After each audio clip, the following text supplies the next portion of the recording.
The clams, the only time we can go out and get clams and be safe now is to bring it to a depuration plant. I think we're all responsible for it. We're all of us, every one of us today, because we all live here and this is our home, this is our land. And one of the biggest preachings was that everything is alive, everything has life. You heard Geraldine in regards to the salmon people. We had our creation stories, the Sakali, Tai, Chaels, the Transformer. Those are all the same stories that you have.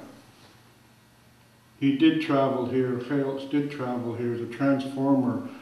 Sakali Tai came here, and that's how the creation of the deer, the salmon, the clams, the beaver, there is creation stories in regards to all those. Those are there. The raven, those are all good. Those are good stories. I believe them to be true. I'm not an expert in regards to doing the background on those, but and I haven't. I'm as a person now. I'm a teacher in the school district. I teach Halkominam language, and we couldn't get in there to teach until we had a curriculum, because all our language was oral, it wasn't written down, so it's taken us this long to get it. So I really say special thanks to Barbara White, who's not here anymore, who was and the chief and council of those days, and them people that supported education in regards to doing a curriculum. And the elders of about at least 20 to 25 years ago to have the foresight to get a linguistic person in here to start writing the Halkominam language down there, because it's gone. And they say when you're, if you're down to about 5 elders in the reserve in regards to carrying on the language, then it's extinct.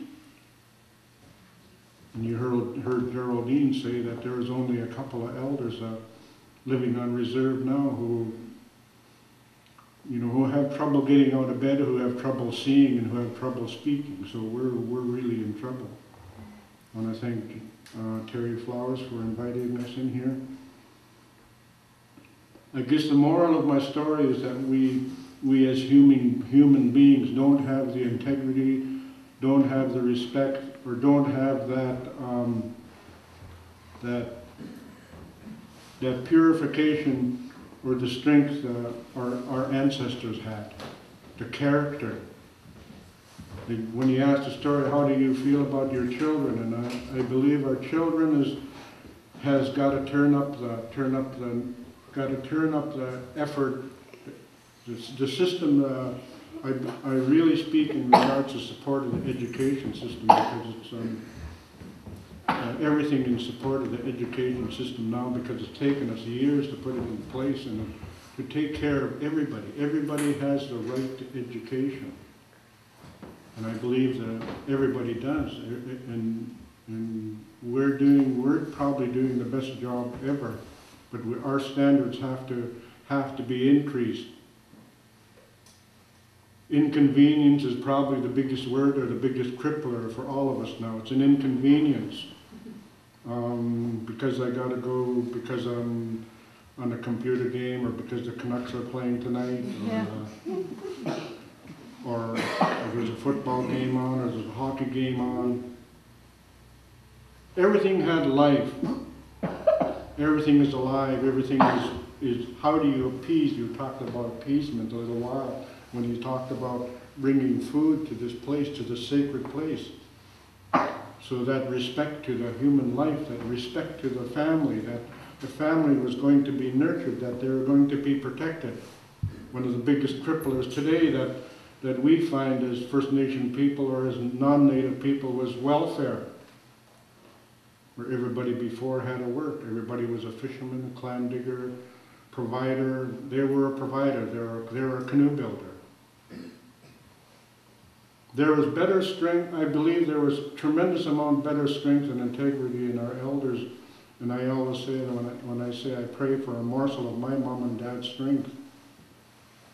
And I believe we had a better, I believe we'll, if you have, there's a nationality in here, whether it be French, Norwegian, German, Russian, or whatever, I believe my eyes or my train of thought or my,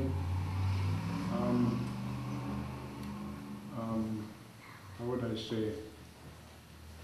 When I started to practice Hulkaminam, and I was kind of tricked into it by my wife Joni, and she said there's a position open, 2 positions open, and I'd like you to take this language course, Hulkaminam language course, and to learn how to speak my language. And the more I learned, and when they say, one of the teachings of the elders is if you fill yourself up with vocabulary, you're going to learn how to speak properly. You're going to learn how to speak. And every time you, one of the guidance is that you're going to speak from the heart. You have to learn how to speak from the heart because the heart can see what the eyes can. And in our culture too, what is it? We call it Snoayas, your teachings. Is that when your mind and your heart, and your feelings in your stomach, your gut feeling, squallowing they call it in our language. Squallowing is when those places start to harmonize. And in our culture, our mind is poison. They'll teach you that your mind is poison because your mind is always looking for excuses. And that's where we have to go. Those are the things that really turned me around in regards to what you're talking about. Then it made me feel different in regard to say, well, why did they do that? Why did they do that? And why did the elders and why did our ancestors say everything has life? You say a prayer before the harvesting season, you learn how to talk, you learn how to appease. How do you appease the medicines, everything, the salmon people, the halibut people, everything has life. How do you appease that? If you take the life, you be responsible. You treat it just like it's alive. How do you respect it? How do you appease it? How do you ask for those strengths? Because what does he do? They sacrifice themselves for your good, for your preservation, for your family, for your children. And then that's why one of the biggest teachings we have is when you catch salmon, and if you're not going to eat everything, then everything that you use has to go back to the water, has to go back to the ocean, has to go back to the sea. Give thanks, and they're alive.